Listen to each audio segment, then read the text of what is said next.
Welcome to JCR। Zia Rahman Farooqui है।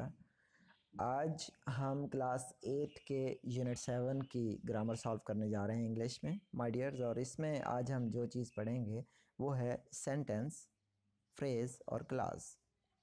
Sentence एक पूरा जुमला होता है जिसके मानी जो हैं वो वाज़े होते हैं, जबकि फ्रेज़ जो होता है ये ग्रुप ऑफ वर्ड्स होता है और जब इसको जुमले से बाहर निकाल दिया जाए तो ये अलहदा मानी नहीं देता है। जबकि क्लास जो होती है इसका अपना सब्जेक्ट और अपना वर्ब होता है और इसमें हमारे पास ये अलहदा पूरा जुमला नहीं होता है। ठीक हो गया। अगर ये डिपेंडेंट क्लास होगी यानी ये किसी और के ऊपर डिपेंड कर रही होगी तो इसको हम डिपेंडेंट क्लास कहेंगे और ये बिल्कुल भी एक अलहदा जुमले के तौर पर खड़ी नहीं हो सकती है। हाँ, फ्रेज़ और क्लास में ये फ़र्क है कि फ्रेज़ में हमारे पास सब्जेक्ट और वर्ब नहीं होते हैं और ये एक कंप्लीट थाट भी नहीं होता है, जबकि क्लास में सब्जेक्ट और वर्ब भी होते हैं और ये एक कंप्लीट थाट होता है जब ये इंडिपेंडेंट क्लास होगी। और जब डिपेंडेंट होगी तो ये कंप्लीट थाट नहीं होता है, इसको किसी और क्लास यानी इंडिपेंडेंट क्लास के साथ मिलकर कंप्लीट थाट बनना होगा।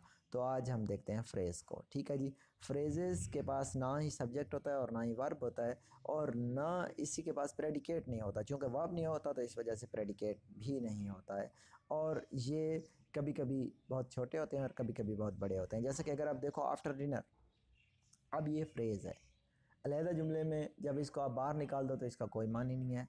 हाँ, I ate the chocolate after dinner, तो देखो अब जब हमने इसको जुमले में ऐड कर दिया तो बिल्कुल ये मानी दे रहा है। ठीक है। Waiting for the rain to stop, मैं इंतज़ार कर रहा हूँ बारिश के रुकने का। ठीक है, लेकिन ये पूरा जुमला नहीं है। समझ आ गई है ना। वेटिंग फॉर द वे, तो इसमें अगर आप देखें तो ये वेटिंग फॉर ये वो नहीं है, ये जीरेंड है। ठीक हो गया। और ये हमारे पास जो है यहाँ पर एक नाउन के तौर पर काम कर रहा है, तो यहाँ हमारे पास इसमें, और अगर आप इसको देखें तो ये इन्फिनेटिव है यानी इन्फिनेटिव है और ये वर्ब नहीं है। समझ आ गई है ना। तो ये अलग खड़े नहीं हो सकते हैं। ठीक हो गया। क्लास क्या होती है? क्लास माय डियर्स ये होती है कि इसका अपना सब्जेक्ट होता है और इसका अपना प्रेडिकेट यानी इसका अपना वर्ब होता है। आपको पता है कि ये सब्जेक्ट है और इसके बाद जो भी आ रहा है वो हमारे पास प्रेडिकेट है। ठीक है। एक जुमले में एक से ज़्यादा क्लासेस हो सकती हैं।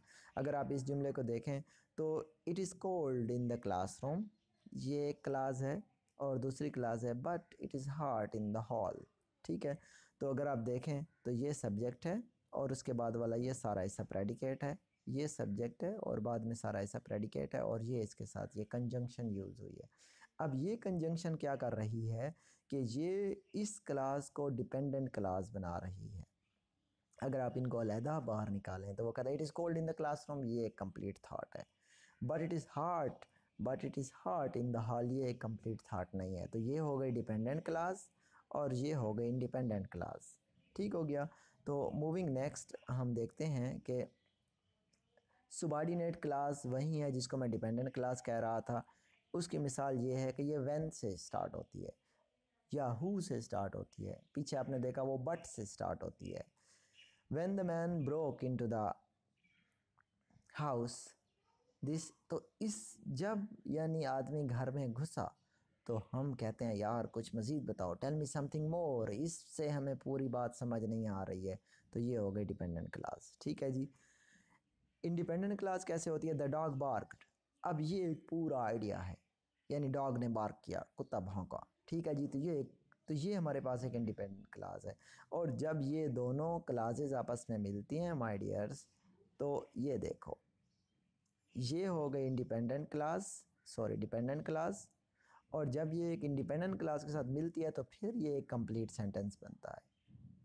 तो एक सेंटेंस जो है वो क्लास की तरह ही होता है, उसका अपना सब्जेक्ट और अपना प्रेडिकेट होता है और ये इसमें एक से ज़्यादा क्लासेस भी हो सकती हैं, जैसा कि ये अब एक कंप्लीट सेंटेंस है।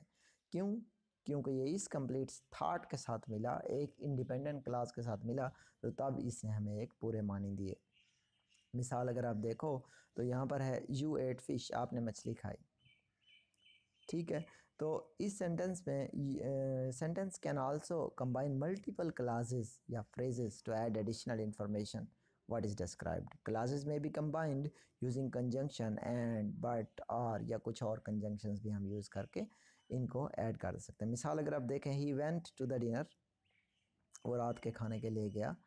But didn't enjoy the meal. तो अब ये जो but didn't enjoy the meal है ये एक क्लास है, और दूसरी क्लास ये है, ये इंडिपेंडेंट है और ये डिपेंडेंट क्लास है। ठीक हो गया। आई होप आपको क्लासेस के बारे में मीनिंग क्लियर हो गए होंगे माय डियर। अब हमने इनको देखना है कि ओवर माय हेड, आपको पता है ये फ्रेज़ है क्योंकि इसमें ना ही सब्जेक्ट है और ना ही प्रेडिकेट है। ठीक है जी। बिकॉज आई वॉज अफ्रेड, चूँकि बिकॉज आ रहा है तो ये क्लास है। ठीक हो गया। और क्लास कौन सी है, इसको मैं इस निशान से ज़ाहिर करता हूँ कि ये डिपेंडेंट क्लास है।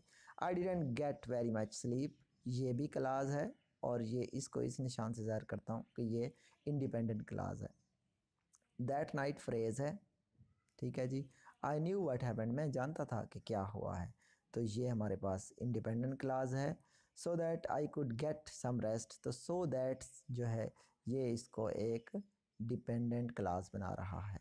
और अगर हम अगले को देखें, high I heard the cats Miao, मैंने बिल्ली की मियाओ सुनी, तो ये एक इंडिपेंडेंट क्लास है। और sitting by the broken plate licking the crumbs, तो sitting by the broken plate licking the crumbs, तो ये हमारे पास माय डियर्स ये फ्रेज़ है। ठीक है, क्योंकि इसमें हमारे पास सब्जेक्ट नहीं है। प्रेडिकेट यानी वर्ब्स तो इसमें इस्तेमाल हुए हैं, लेकिन ये फ्रेज़ है। ठीक है जी। When I finally got up, जब मैं आखिरकार उठ गया, तो व्हेन जो है इसको एक बना रहा है dependent class. I got so tired, मैं बहुत थक गया, ये क्लास है क्योंकि इसमें सब्जेक्ट और इसमें अपना प्रेडिकेट है। और ये कौन सी क्लास है माय डियर, ये इंडिपेंडेंट क्लास है। ठीक है जी। Read and analyse the sentences, circle the predicates and underline the, तो आपने ये करना है, मैं आपको एक करके दूंगा, बाकी 4 आपने करने होंगे। करना क्या है, इन जुमलों का एनालाइज करो, समझो और करो। सर्कल द प्रेडिकेट, यानी प्रेडिकेट जो है उसको सर्कल करना है। अंडरलाइन द सब्जेक्ट्स, जो सब्जेक्ट हैं उनको अंडरलाइन करना है। Draw a line separating the classes, ठीक है, उनको सेपरेट करने के लिए आपने एक लाइन लगा देनी है कि ये एक क्लास है और ये दूसरी क्लास है। माई सिस्टर सब्जेक्ट है और आई भी इसके साथ सब्जेक्ट है, ये हो गया सब्जेक्ट, तो हमने अंडरलाइन करना है सब्जेक्ट को। वर एट माई ग्रैंड माज हाउस, ठीक हो गया, वर और इसके बाद जो है ये प्रेडिकेट है। ठीक है। When the plane phone rang, तो द फोन हो गया सब्जेक्ट और रैंग हो गया हमारे पास प्रेडिकेट। और ये 2 क्लासेस हैं और इन क्लासेस को वर जो है वो अलहदा कर रहा है। ठीक है जी। इस तरह सेकंड, थर्ड, फोर्थ और फिफ्थ आपने सेंड करने हैं मुझे, इनको इसी वीडियो का स्क्रीनशॉट लेकर इसको एडिट करें और मुझे सेंड करें। देन मैं आपको एक्सप्लेन करूंगा कि आपसे अगर गलती हुई है तो कहाँ हुई है। चलें, फिफ्थ वाला भी मैं आपको कर देता हूँ। I took the dog to the park, I हो गया सब्जेक्ट, इसको अंडरलाइन कर देता हूँ। वर्ब और उसके बाद वाला सारा हिस्सा हमारे पास प्रेडिकेट है, तो उस प्रेडिकेट को मैंने क्या कर दिया, सर्कल कर दिया। ठीक है जी। तो आपने सिर्फ ये 3 करने हैं, दूसरा, तीसरा और चौथा। See you in the next video.